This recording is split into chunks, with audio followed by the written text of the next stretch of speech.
Good morning. Welcome to the Bond Sunday morning services. Thank you so much for being part of it. I absolutely appreciate it. You can call in by calling 800-411-BOND, 800-411-2663. You can also email us, church@bondinfo.org, church@bondinfo.org, and I can respond to your comment or question concerning the topic today. I appreciate that, and good morning to everybody here. Good morning. I'm glad you're here. Thank you for coming out. I think I have an interesting topic that I want to deal with today, but I was thinking about this over the weekend.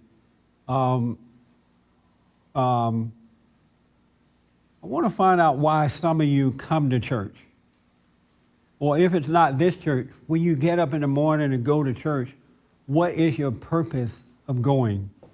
You know? And I think, because I asked this question over the weekend, and it was amazing the answer I got back. So I thought, let me ask my folks that come to this church, why do you go? All right? Do you mind me asking? No, not at all. I see that the mind working really fast now. Overtime, telling you why to go. Let me make sure I say what you want to hear. Let me give the right answers. Ernest, why do you go? Come to learn something, hopefully discover something about myself, You come to see what I'm learn. doing right, what I'm doing wrong, see if I'm on the right course, learn from other people that come here, Oh, their okay. testimonies. You come to learn something, make sure you're on the right course.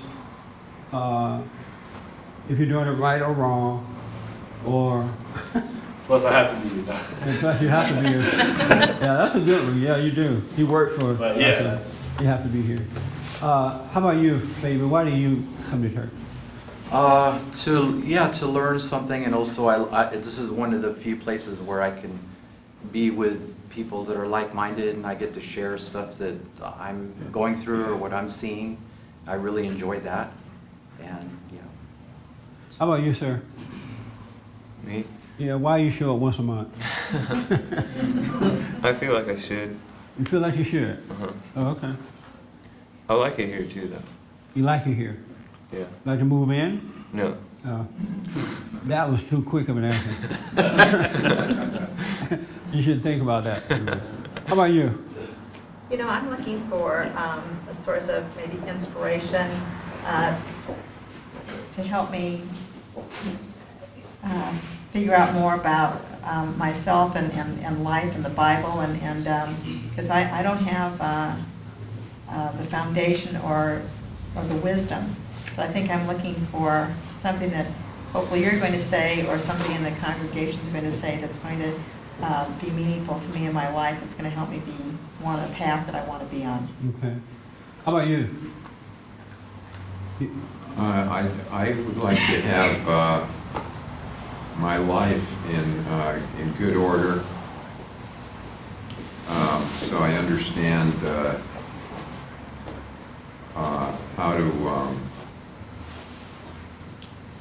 save myself from the world, or be saved from the world, and I'd like to be born again. Okay. A lot of people don't know why they're going. You know, like for me, I was born in church, so you almost feel guilty if you don't go. How about you, Wayne?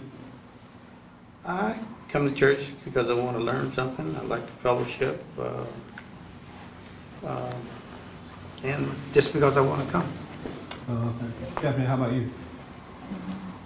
Maybe because I have to come. If I didn't have to come, I'd probably come like once or twice a month. But that's because like sort of what Christine said, keep me on the right path. I hear stuff and, And you said maybe because you have to come? And if you didn't have to, you would come twice a month, maybe? yeah, once or twice. Who made you come? I have to be here. And plus, I'm committed and stuff here too, and I want to help out Right. now. But before that, I probably would come like once or twice. Did you say your husband made you come? Yeah. Is that what you said? I didn't say that, but yeah. You were thinking that? That's why. Oh, that's the reason? He makes you come? He said, look, wife, if you don't go to church. Tell me that I have to. I just know I have to come. He just have that look in his eye. He has that look, huh? All right. How about you? I have no idea. You have no idea why you come? Okay. How about you, Robert? I know what the answer, what I'm gonna give you may be wrong in your eyes, but what I think You is know true. the answer may be wrong in my eyes. Right. I'm not looking for the answer in my eyes. I'm looking for your reasons. Yeah, you're not trying My to- reasons is to get connected with God and basically to celebrate A the, little louder for me. I can't hear you. basically to celebrate the life and death of Jesus and the resurrection of Jesus Christ. So you come to church to celebrate the life and the death and the resurrection of Jesus Christ. Right. Has that been happening here? Well. I haven't seen him die. No resurrection yet. Yeah. But it's How'd you pretty come much, up with pretty that? much like a connection and stuff, so that's what it primarily is, so, Okay. yeah. How about you, John? But this is a place like no other place. You know, I can't think of any other place that where you deal with issues of life, truth, and love. Like I can't think of another place like this. And I really, I don't know if the word enjoy is the word. I just love coming here. I really do. All right. How about you? Yeah. I used to go to Catholic church a lot, and I just got bored. There wasn't much happening. I wasn't getting much out of it. So I enjoy coming here simply because the message is so straight. Oh, okay. I live in a world that very few messages are straight. And it's nice to get that. Interesting comments. Did I ask you right? What? What is that? To get away from my husband and now he's following me to church. It's nourishment for my soul. Oh, okay. I've grown so much from coming here, and it's really helped me, my life, helped me to see myself so much. And I've had periods where I've come I used to come maybe 6 months out of the year, Yeah. and it's just grown out. So I just want to come, because it Yeah, helps me. fellowship is good, especially if it's the right kind. How about you? It's funny, I was asking myself that question this morning. Oh, see that? Why am I going out? Why do I drive 20 minutes? It's a little out of my way. I was invited to come to this particular church, but I've always sought some kind of connection, but I wasn't happy in the Catholic church. And then I tried the Episcopal church. Then I tried yoga, which I still do, meditation. So I'm just finding kind of I like to hear a message, and I like to take time to reflect and belong to a community, whether, it's sitting with people on a yoga mat or sitting in a room. And this place is unique because you hear people's voices and stories, Right. and we're all kind of searching for answers and truth, and it kind of resonates with me. I'm glad I asked. How about you, Pat? Other than have to be here and then making your wife come. Other than my wife making me come. It definitely is a stretch. It stretches me in terms of hearing different things beyond what I would think about or do. It's kind of, yeah, it's like a stretch, and it's also nice to participate, and it's somewhere where you can go and participate and. He says a stretch. What do you mean? Well, it's like, it kind of like stretches my mind in a way beyond what it would normally be, I suppose.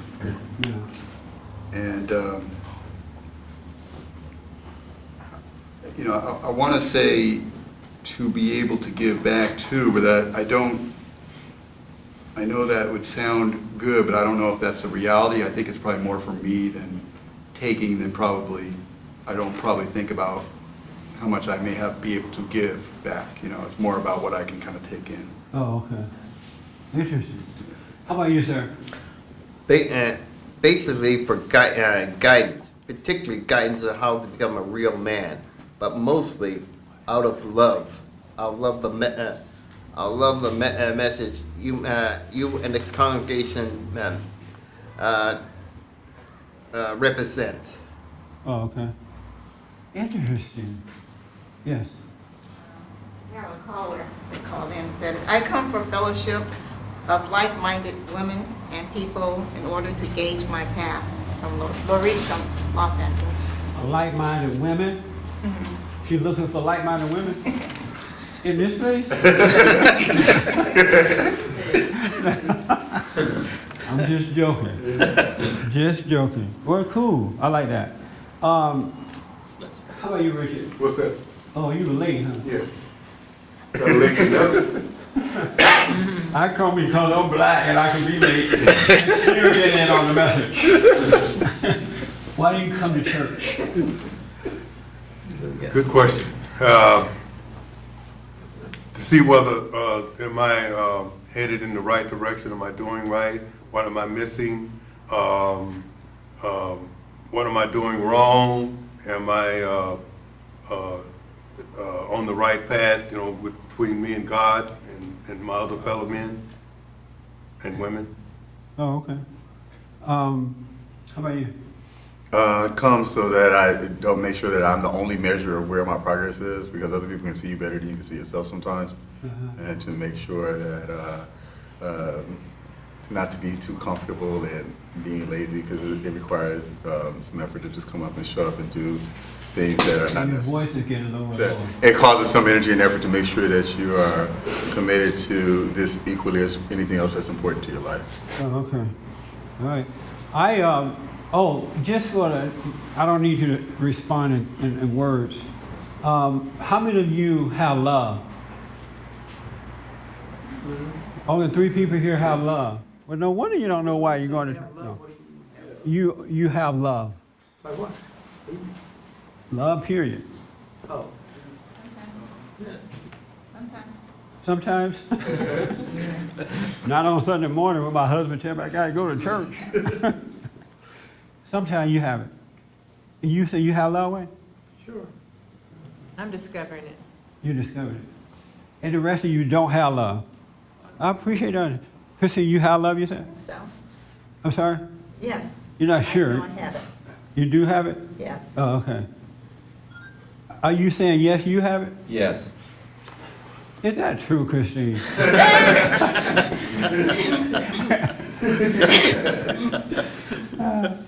Did you say you have it too, Sherry? I didn't answer. Oh, I ain't think so. No, I'm kidding. I'm just joking. Okay, so let me just see again those that have love. Okay, that's good. I'm not judging it. I'm just asking. I have. You have love? I'm judging. I remember I used to go to church. Now, as an adult, not when I was a teenager. Because when I was a teenager, I went to church because I had to go. You know, they made me go. My grandmother made me go. My parents made me go to church. And then they had me set up so that if I didn't go, I would feel guilty for not going. So I had to go even if they were around or not making me go. So I was set up. But as an adult, I remember when I moved to LA, and when I was 18 years old, I started going to church because I was looking for answers in my life. I wanted control of my life. And I read in the Bible that if you believe in God, you should have all these things, right? And so I wanted control in my life, but instead of getting it or being taught how to get it, they were teaching me how to have faith for material things. You know, if you have faith and then you ask God, then you can have everything that you want. You ask for a house, you can get it. You ask for this. So they started teaching me how to have that type of faith in the church.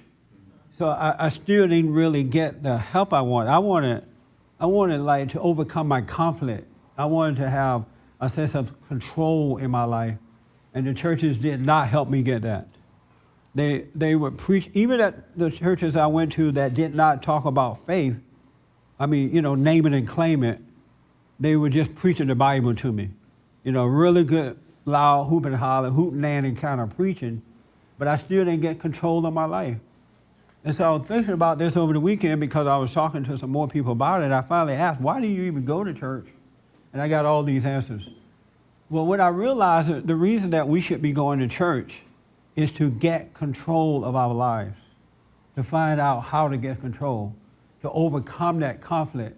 We're not supposed to be going to church to learn how to name it and claim it. It's not about using the scriptures to have more faith to get what you want in the material world. I also have people ask me, how is it that when they're thinking about themselves, they say, I go to church all the time, I pray all the time. My friends don't go to church, and yet they're doing better than I do when it comes to material things. They have great jobs, they live in fine communities, they have families and all that kind of stuff. And I said to them that, well, anybody can get that if you work hard and buy stuff. It really is a law of reciprocity. What you put out, you get back. If you work hard, buy stuff, you're going to have stuff. And even the devil children can get that. And so that shouldn't be an issue. That's not why we should be going to church. And what I realized is that this is a high percentage, but 99 of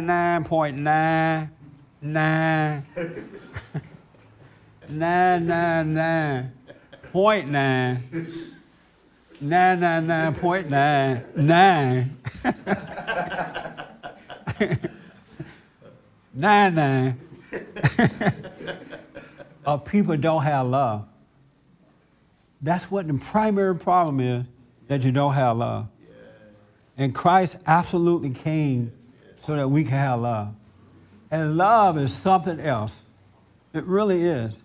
And let me just read this for you, and then I get into it. Anybody doubt what I just said, or any question about what I just said, about the reason I was going to church?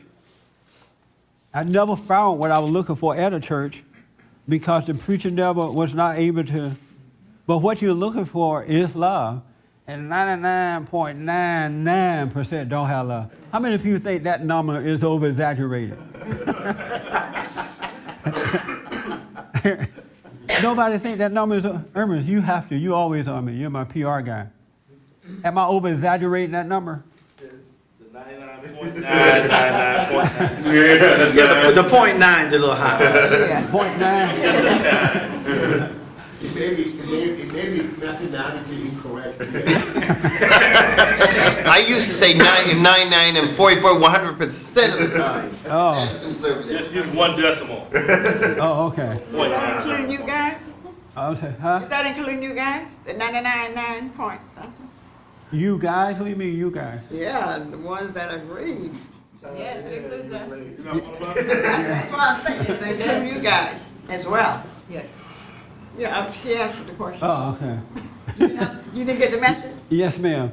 You asked if we had any comments about why you were going to church, and I haven't been to a lot of churches, the Presbyterian, Episcopalian, Lutheran, and so forth, but I've never heard anybody preach from the pulpit that, you should ask for material things. I mean, that was just never anything. I mean, You haven't gone to a black church.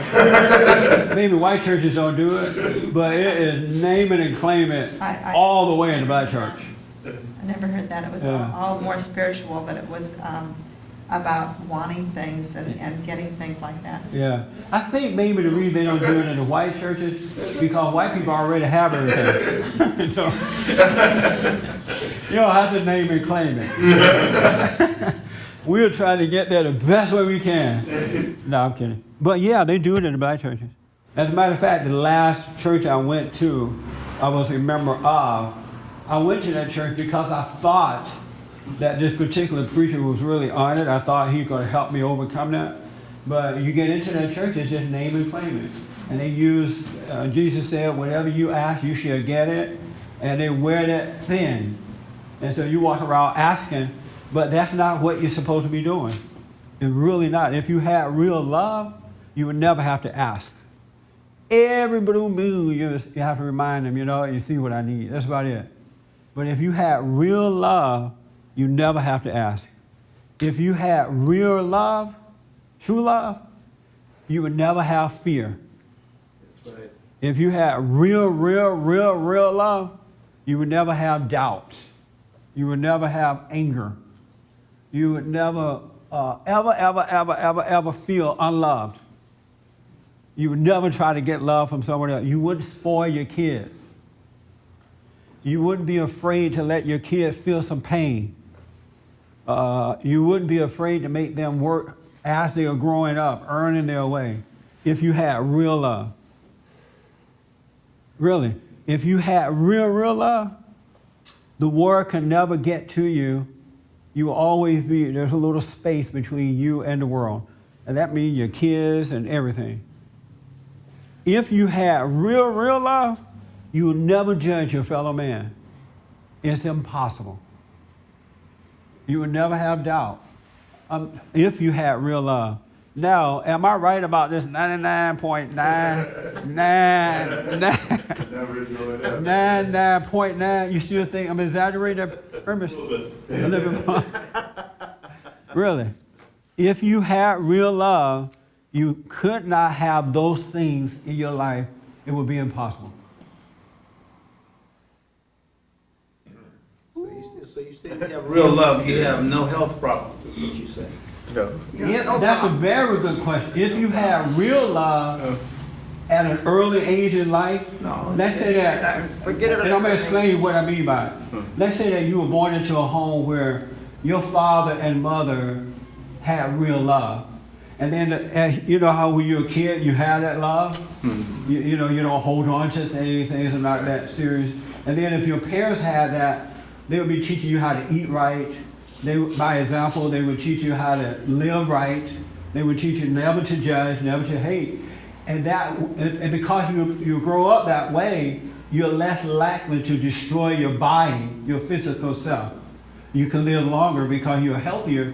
It's when you don't have the real love that you're into all the wrong things, trying to escape the conflict you have to make yourself feel like you have love. So yeah, you can be healthy. It's a lack of love that causes us to be unhealthy. Because when we don't have it, we try to fulfill ourselves with everything else to make us feel love. So that guy that's obese and he's alcoholic and he lives to be 90 years old, he had real love, huh? No. Not if he's obese and carrying on. He just survived. It's not like that. I mean, with a sound mind, healthy body, and a strong spirit, which is love. Really. But because we, I heard someone say, and because I can't mention politicians here in the church service, that fat people are unhealthy because they eat the wrong kind of food. And let me see, how did they put it? They are unhappy. They are fat because they eat the wrong kind of food, and it brings on all type of diseases to the body. That is true, but they are fat because they are unhappy because they don't have real love. That's why they're eating like that. I remember growing up. I honestly, now I may come back one day and say, "Oh yeah, I remember going to a doctor once," but when I was growing up, I don't remember going to a doctor. I didn't have a doctor. No, we couldn't afford it. That's why we didn't have one. I didn't think we needed it because we didn't get sick. If we got sick, we made our own home remedies. Stuff. Yeah. So it wasn't that we couldn't afford it necessarily. My grandmother lived to be probably 90-something years old, and while I don't ever remember her going to a doctor, she was never fat. She was strong and healthy, and I don't ever remember her having a doctor. Until she moved to Indiana, her kids, we all left Alabama, so she had to move to live with her kids. And she moved out of her environment that she liked being in, being able to plant a little garden in the backyard in Alabama and just kind of grow her own food. She moved to Indiana, so there were her kids because she couldn't take care of herself down there anymore. And that's when she started getting sick. Prior to that, I do not remember her being sick growing up. Isn't that amazing? Mm-hmm. No doctor. Can you imagine growing up with no doctor? No medication. And if we got sick, they made little home remedy, turpentine and whatever they made up. Remember that stuff tastes so nasty. And castor oil. Mama, I have a cold. Okay, take a spoonful of castor oil and it's over the next day. But people ate better back then. Yeah, they ate better. That's right. But they also, And they worked. their character was better too. Ripping and running. But my point is, if you don't have love, then you're into all the things that you're into, and 99.9% of people don't have love. And I'm talking about most people, but especially Christians. It's hard to find a Christian with love. I challenge you to go out and find a Christian who has real love. And if you sit here right now, and by the way, you can call me at 800-411-BOND, 800-411-2663. If you know somebody with love other than me.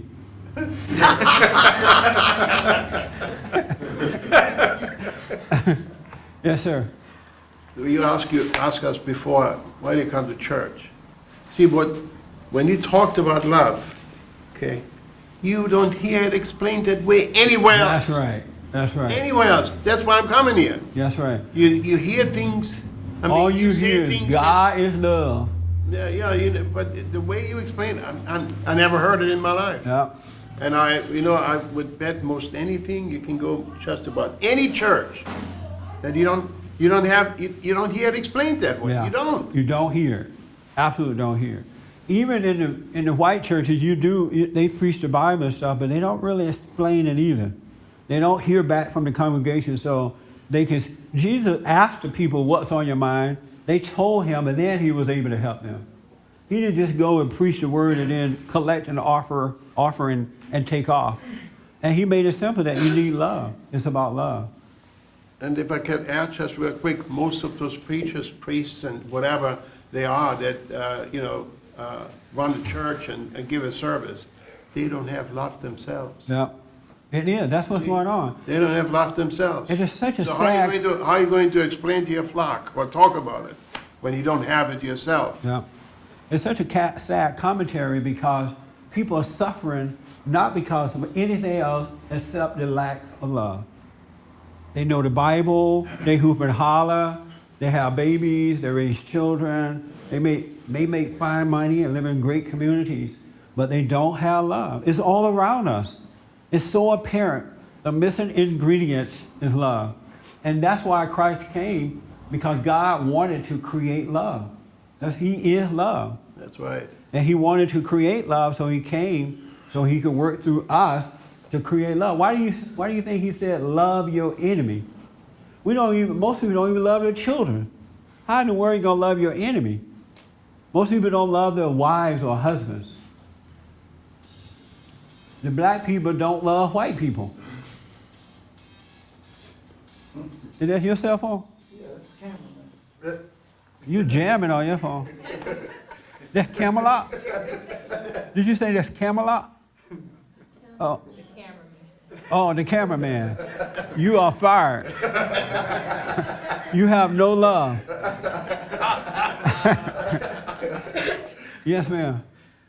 I mean, I'm discovering that too. That it's people, when we feel like we're very justified to get angry at someone. Yeah. And the solution is to be angry at them, when the solution really is to love them and to send love to them, and that solves the problem right there. Yeah. And also I'm learning to, not to make a judgment about things that I see. And it's Yes, freeing for ma'am. yourself, and it's freeing for the whole situation. You have more compassion for people and for things, and you don't get caught up in it. So That's right. Amen. You got yourself a good wife after 50 years. I told you it's going to take 50 years. Working on it, Justin. Amen to that. Yes, ma'am. If you had love, you would never make a decision. If you had love. So I'm not going to ask a show of hand again. You just think about it. Yes, ma'am.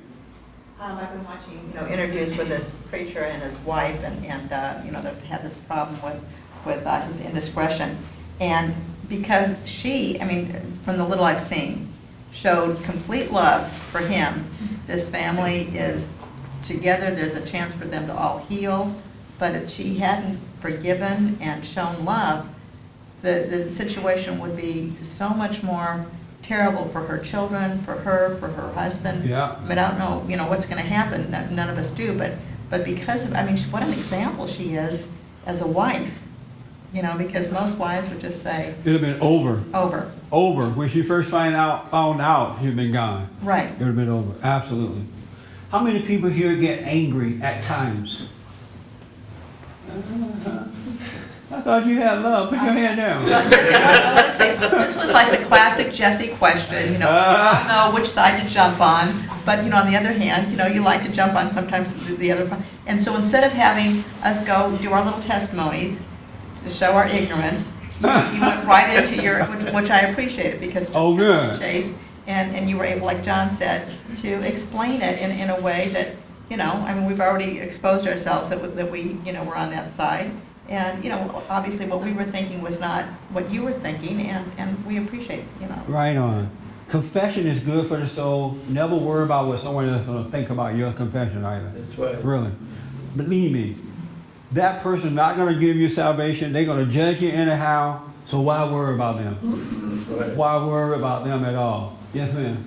I remember I was at the gas station yesterday, and I was constantly judging somebody and trying not to. These guys were standing in front of me with those hanging pans and stuff. Yeah. I said, well, I'm thinking I'm not judging them because, because they're clean cut and stuff, and they just don't know and stuff like that. And then when they were going out to the store, this guy started singing some song with curse words in it, and then I started judging him. I see myself, oh, that's not acceptable. That's right. I know what you mean. I know exactly what you mean. Another sign of not having love is when you go to church and you learn the Bible and or you learn the truth, whether you're a meditator or Bible thumper or whatever, and then you go back to work, and now all of a sudden you're this holy person, and everybody else is sinner, and at lunchtime you sit around reading your Bible while everybody else chatting, and you think you're better than them. That is no love. That is not love. I'm sure nobody in this room ever done that. You find out you hate your mama, and then you're pouncing on everybody about hating their mama. That is not love. That is not love. So many Christians do that. Whether they're into the Bible, they go to church on Wednesday night, they get saved, and on Thursday you don't recognize them at work. You don't want to be around them.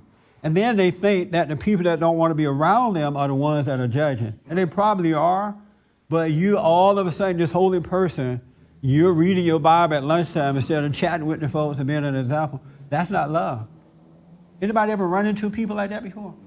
And you're like, you know what? I don't want to have lunch with you today.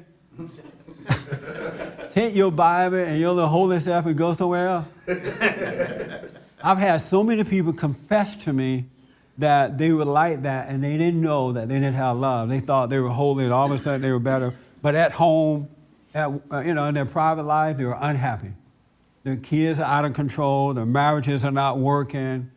I had a friend tell me the other day that he used to go to this church and he knew 10 people in that church who got married.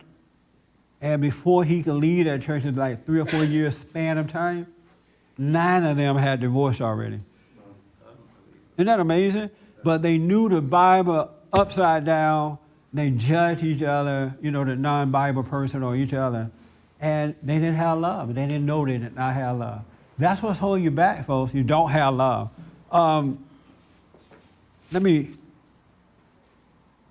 Ed, come and read something for me. Up there? Yeah, even though you don't look like you dress for church. I'm glad you didn't ask me to read my own. I didn't bring it today. Oh, you didn't bring yours? Turn to 1 Corinthians. Give me a break. 1 Corinthians 13. Just so you know I'm not making this stuff up. Let me see here.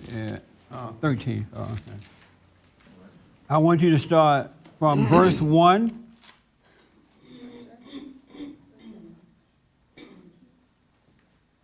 Okay. Through 13. Right here? Right. Okay. Where it is? To right here. Right here. This is the last thing you want to read. Oh, no, I'm sorry. This is the last thing right here. Okay. Oh, this is long. Okay, here we go. Though I command languages both human and angelic, if I speak without love, I am no more than a gong booming or a cymbal clashing.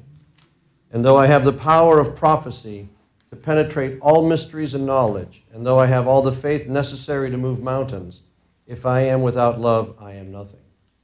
Though I should give away to the poor all that I possess, and even give up my body to be burned, if I am without love, it will do me no good whatever. Love is always patient and kind. Love is never jealous. Love is not boastful or conceited.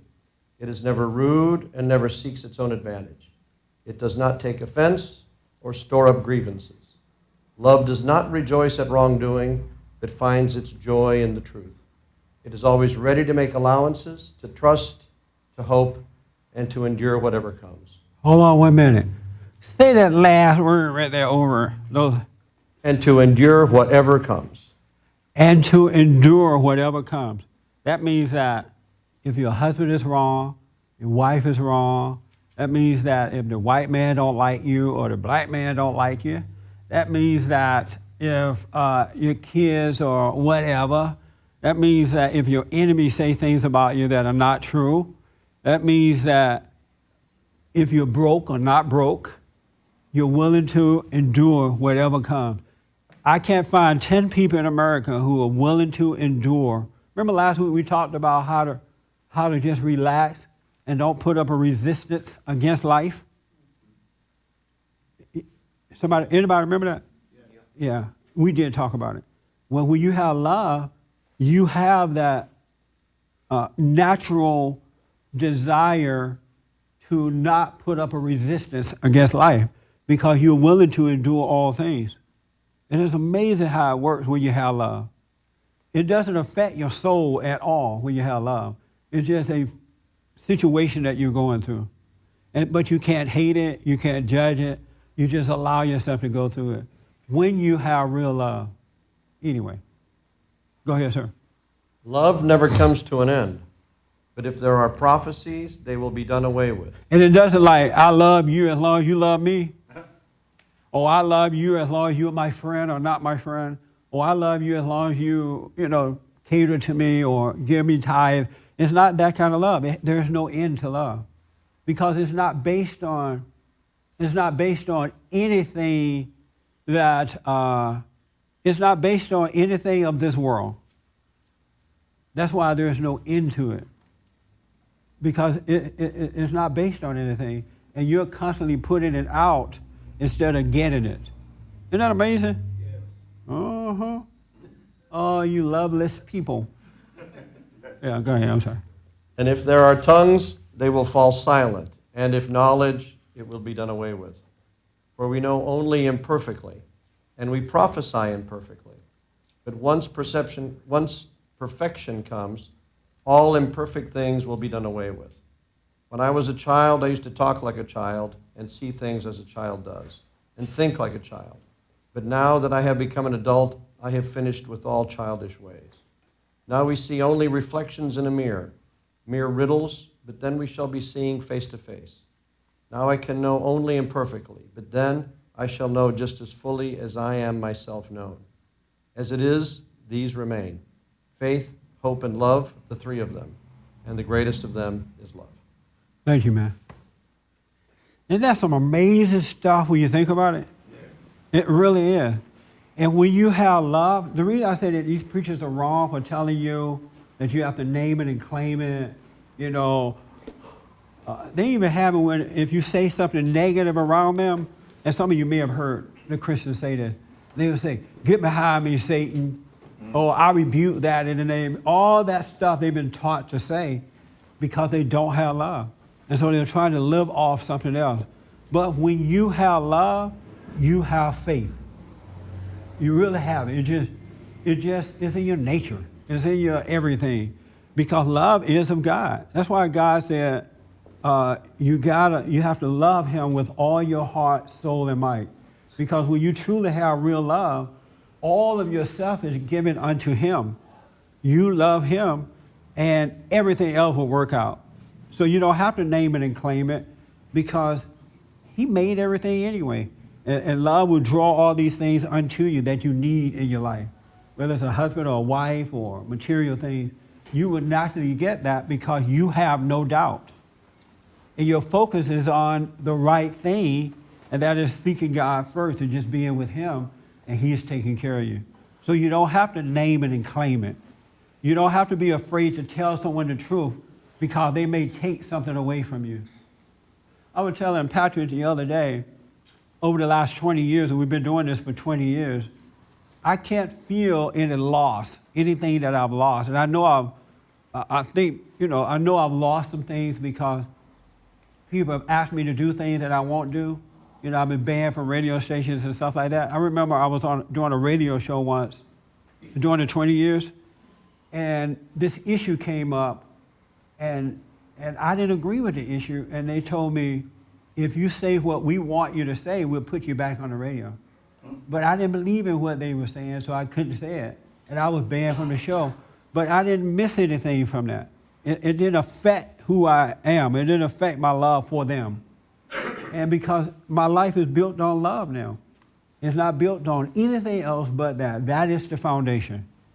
And that's what you're looking for. You're looking for love. That's what's missing in your life. That's why you have hatred in your heart. You have resentment. That's why you doubt yourself. That's why you can't handle criticism, or you worry about what others think, and you're trying to, because you're a hateful people. When you have those emotions, it comes from hatred, from resentment. That's why God said you gotta forgive.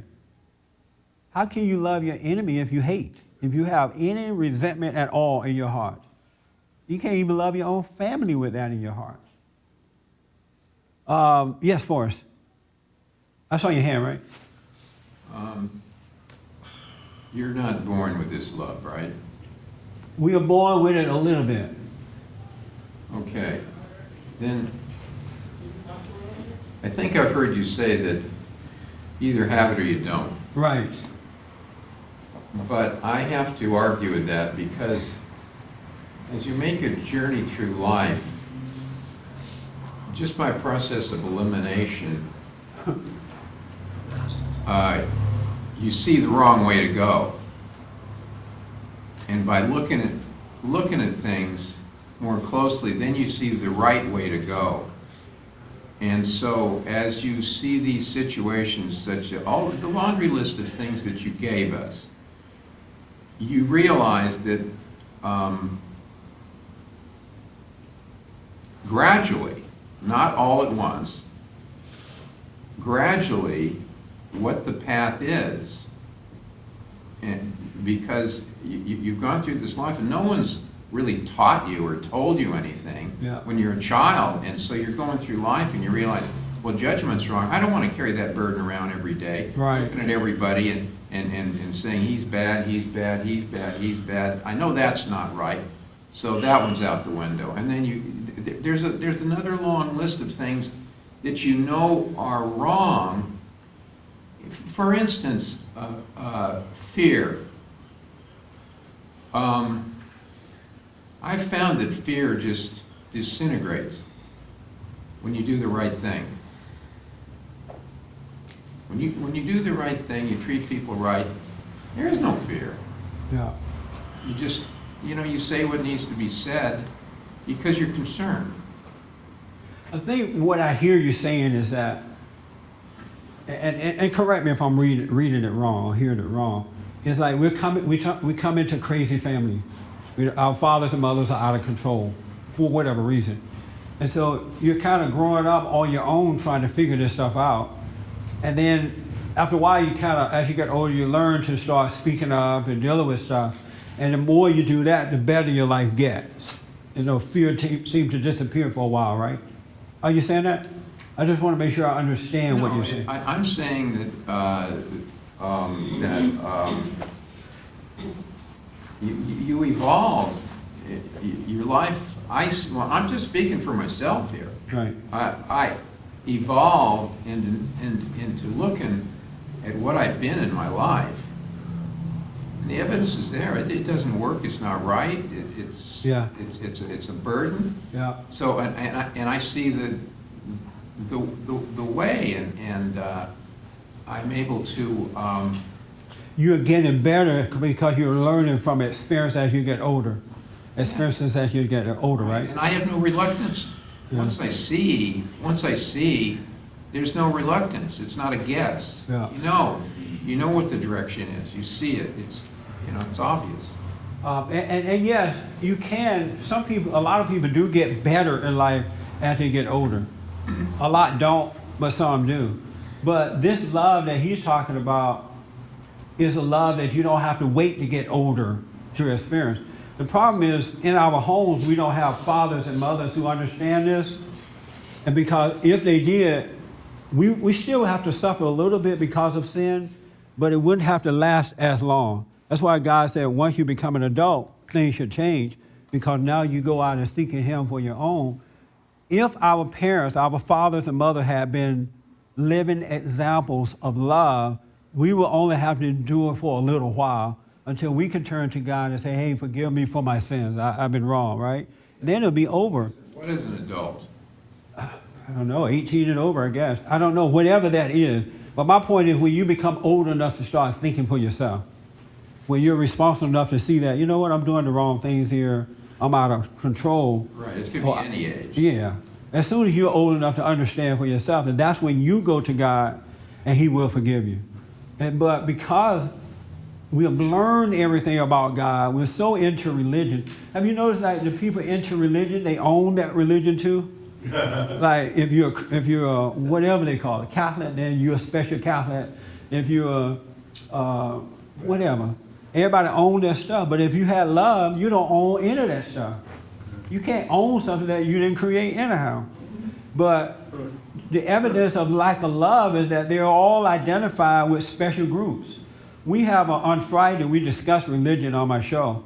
We bring in the Bible, go to God. And it's probably the number one issue that we deal with, because even in the Christian communities, they are afraid to even talk about religion. So everybody thinks that they're right. And so it's a big controversy to even, talk about religion. But when you have love, it's easy to talk about, because you want to make sure people can understand and look at themselves and find the right thing. Love there are no boundaries to love. Meaning that you're not judging anything, making any decisions, you're just living a life of love. And there is no emotion with love at all. None. No emotion. So if you have emotion and you're calling it love, you're a liar and the truth is not in you. It's based on hatred. It's based on, and some parents are so connected to their children that they won't even be honest with their kids, and they call that love. They won't do the right thing about their kids, and they call it love. Well, I love them. No, you don't love them. Look at God. He loves us, and won't he let you end up on Skid Row? Is that true? Yes. He'll let you end up in a bad marriage and let you stay there until you die. And yet he loves you. It's because most people don't have love. They haven't found it. It doesn't matter if you prophesize or speak in other tongues or you own the world. If you have love, if you don't have love, you have nothing. Love don't deny being wrong. I know people who say they have love, and you point out something about them, they deny it just like that. No, that's not true. Well, I'm not seeing what I see? No. And I say this because you need love. That's what Christ came for. Yes. Let me take this hand and I come to you. Yes, sir. I was wondering if all those men you saw lined up outside the Steve's candy shop yesterday? Yeah. They had love. My heart went out to those guys. I was driving by Steve's candy shop yesterday, and today is what? Today is a national holiday. What is it? Valentine's Day. I went past Steve's Candy at 12:15 yesterday afternoon. There were a long line of guys waiting, going through the store to buy stuff, candy and flowers and stuff, right? And in this community, it happened to be black, so we're mostly blacks and Hispanic. I came back past this store at about 4:30 or so. That line was even longer. I was like, oh my, I really felt for those guys. They're gonna spend money that they don't have to cater to mama, and tomorrow morning she's gonna cuss them out. And that's not love. As a matter of fact, I asked someone, how did Valentine's Day come about anyhow? And they said, oh, I think, Fabian, you told me this, right, about Valentine? Yeah, it was St. Valentine's. Yeah. That he was way back in 1800 somewhere? It was, from what I read, it was in the Roman days, and he was imprisoned, and they murdered him. A man in prison named Valentine. He would write letters. Right. And he would write love letters. Sound like that governor from No, they were Virginia. letters. They were letters to. Oh, they weren't love letters. No, they were letters that were very loving letters to people he knew. So how did that? He was a bishop. How did that go from that to a national holiday for women, where it put men under all kind of pressure? It feels like a holiday. Hermes and I was standing out yesterday in front of the house there. The sun was shining. It was a beautiful day. It felt like a holiday. You know, everybody going shopping and, you know, nobody around. Remember, Hermes, it felt like a holiday, huh? It felt like the 4th of July. Like more of a holiday every year. That candy. Get that candy, huh? I think that's a perfect example of what love is not. Yes. And how you're saying Somebody love is pat not that an foot. emotion, but it's love is living your life with the focus of loving others and Yes, loving your ma'am. community and loving the world, which is why you're saying we don't have that, because society is broken. Yes. And society is material and tells you you have to buy this to show this amount of love, when that's not. It's like the wrong message that we're living, but that's how we live. Yes, ma'am. Most Isn't of that us. sad? Yeah, it is.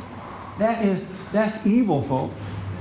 The devil he made a promise. Remember, he made a promise to God that he's going to deceive every man, woman, and child. And if you doubt me, go wind back Saturday and go look at that line in the Seed store. Seed's candy store. And half of those guys buying this stuff for women they don't even like. They just need a moment of peace. That is sad. You're controlled by the world. And God said, be in it, but not of it. And if you don't have love, you got to be of it.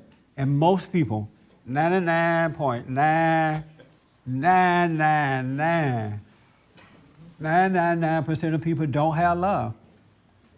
And so my mission, or my whatever for you, desire, is that you find love. That's what you're looking for. And it's not you can't get it from another person. It's not in material things. It's not in your job. It's not in speaking tongues and looking good. It's not in anything that you can acquire. It's in the Spirit of God, but you got to overcome the anger and the resentment in your heart that you have first, and then you can have love. That's what we're all looking for. It doesn't matter how fancy you are, how well you speak. If you don't have love, you have nothing. And if you don't have love, you have no faith. When you have love, faith is love. Faith is hope. It's all in there together. You can never have doubt when you have love. Perfect love casts out fear.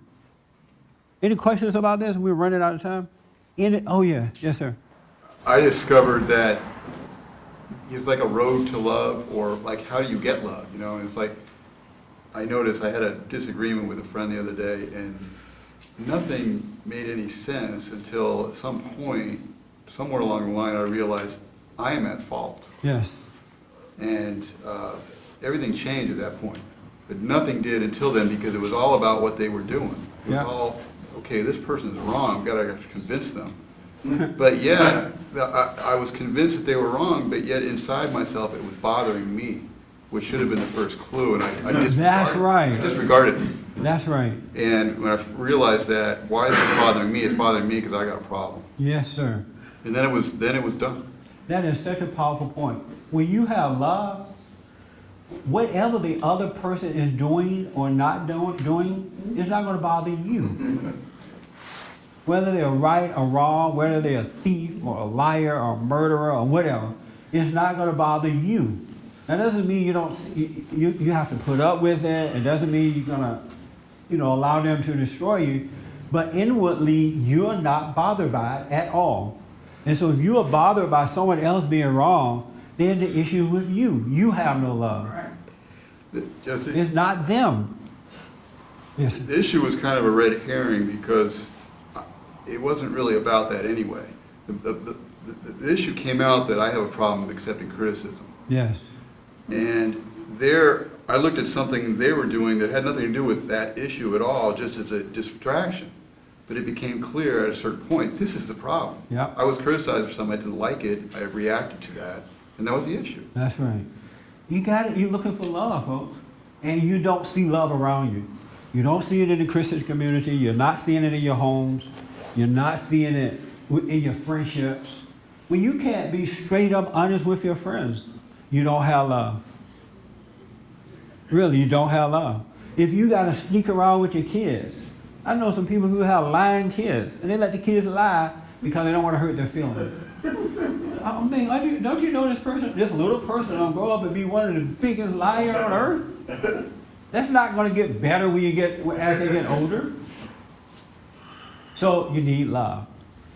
When you feel conflict in your life, when you feel fear and doubt and worry and that emptiness that you get, this anger that you get toward yourself and others, when you are trying to get all you can get to make yourself feel important, when you can't sleep at night, or when you're in bad relationships, when your kids out of control, you have no love. So don't tell yourself you have love. Patrick asked, what is the beginning of love? The beginning of getting love is to be honest with yourself that you don't have it. And so I'm telling you that the clues that you don't have it are these things that you're feeling and going through. That's the evidence that you don't have it. So don't be mad at yourself about it. It's enough to just see it, and then God will change it. You cannot change it. He just wants you to recognize, but we've been so brainwashed to believe that all the stuff we're feeling is due to love. You know, you're treating me this way because I love you. That's not true. So I'm telling you this so you would, and it's all in the Bible. The man just read it right here in the scripture. That's right. He just read it. And love is not a feeling, but yet it has great compassion for others. The compassion is so great that it never judges its fellow man, whether it's a husband, wife, children, your enemy. That's how compassionate love is. Can you imagine? Now, that doesn't mean you don't tell the truth about situations or deal with situations, but can you imagine living a life without having to judge your fellow man or yourself? We can have peace on earth just like that. Yes. Because every time the devil raises his ugly head, you would deal with it in the right way.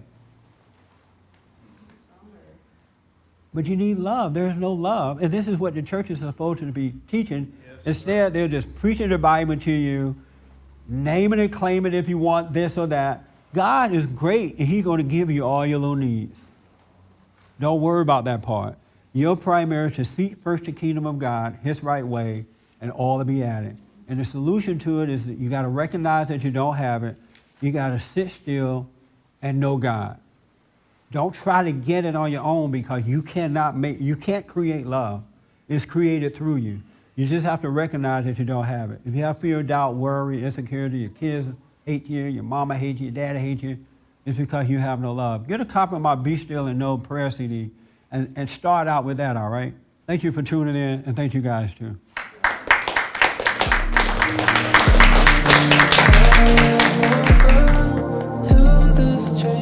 For more information or to purchase a copy of this show, visit us on the web at www.bondinfo.org or call 1-800-411-BOND. You're already home.